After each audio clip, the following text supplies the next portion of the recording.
বিমল মুখার্জির অনবদ্য ক্যামেরা, তপন সিনহার ডিরেকশন। গল্প হলেও সত্যি। এখানে আমরা দেখতে পাচ্ছি একটি ফ্যামিলি যেটা অলমোস্ট ডিসফাংশনাল হয়ে যাচ্ছে, কারণ কারোর সাথে বনছে না।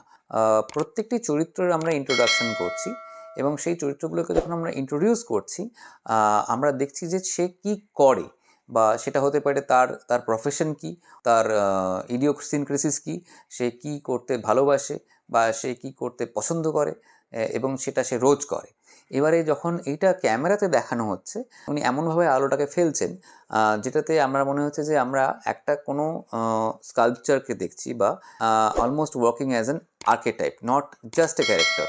যে একজন বাজনা বাজান, একজন হয়তো স্কুলের মাস্টার, তার সমস্যাটা কি। চরিত্রায়নগুলো খুব সুন্দর করে প্রথমেই টাইটেল সিকোয়েন্সে করে দেওয়া হয়েছে, এবং তার জন্য প্রধান ভূমিকা হচ্ছে বিমল মুখার্জির স্পেসিফিক ইউজ অফ লাইট। এখানে ফোরগ্রাউন্ডিংও বিশেষ কিছু নেই এবং ব্যাকগ্রাউন্ডও বিশেষ কিছু নেই, তার ফলে you are bound to see only the character. It's an incredible use.